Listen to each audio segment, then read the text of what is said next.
এই সাকিব হাতুড়িটা নিয়ে আয় তোরে। দেখ দেখ হারামজাদা গল বেন্নে বলা এলাই গেছে গা বিশ্বযুদ্ধ। ইডি নিয়ে আর পারলাম না।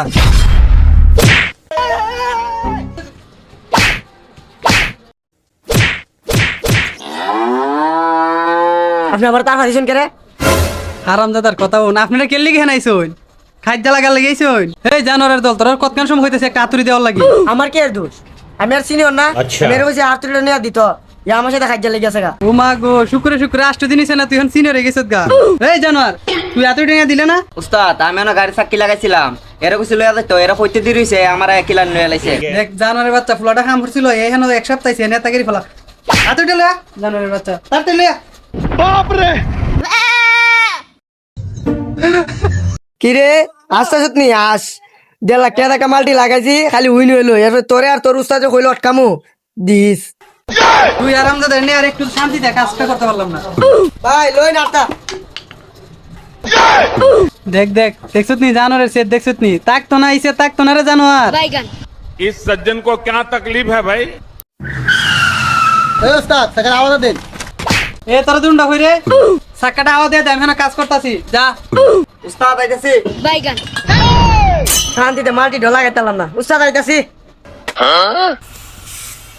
ভাই আর দিস না ভাইটাল দিতেছে ভাই আর দিস না তুই আমাতে বেশি বুঝছস পাক না। তোরা আগে কইছিলাম না এটা ফাইটটা তো বোকা এটা জোরে বানা তুই দিস। বাইগান এই বেটা কেডা জানে এটাতে 2 নাম্বার টিউব আর আমার কে এর দোষ? এটা 2 নম্বর টিপ মাথা তুই আমার টিপের দাম দিবে আল্লাহ জানে তুই জানোয়ার গল কি গন্ডগোল লাগাইছে। এ ভাই কি হইছে এদিকে আসেন। আমার টিপের দাম দাও তুমি কথা না আমার টিপের দাম দাও দেখছত নি জানোয়ারের বাচ্চা গল কিতা করলো। এই দুই জানোয়ার এদিকে আ। উস্তাদ আমরা কে এর দোষ? বেটা 2 নাম্বার টিউব দিছে। কে 2 নাম্বার টিউব দিছে তোরা কইছে না হাওয়া কমাই দে উস্তাদ এরা কইছে হাওয়া কমাই দিত এ আমার কথা বলছে না হাওয়া দিতে তাহা দিতে তাহা। দেখ দেখ জানোয়ারে আবার দুই নাম্বার টিপ চালাইছে। এ জানোয়ার আজকে তোর বেতন নাই জরিমানাটা তুই দিবি আজকে। বললাম না তোর না খাম মাল্টি একটা লাগাইতেছি 1.5 লাখ জায়গা। বাইগান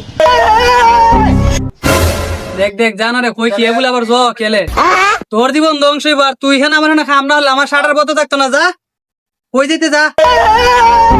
তো গাইস ভিডিওটি কেমন হয়েছে অবশ্যই একটা কমেন্টে বলে যাবেন। আর আমরা ভিডিও করতে চলে আসলাম কান্দুরা মেস্তুর বাড়ির দুলাল মিস্ত্রির দোকানে। এখানে CNG auto rickshaw motorcycle bicycle সবকিছু মেরামত করা হয়। তো আশেপাশে যারা গাড়ি মেরামত করবেন তো অবশ্যই কান্দুরা মেস্তুর বাড়ির দুলাল মিস্ত্রির দোকানে চলে আসবেন। এখানে অভিজ্ঞ কারিগর দ্বারা সম্পূর্ণ কাজ করা হয়।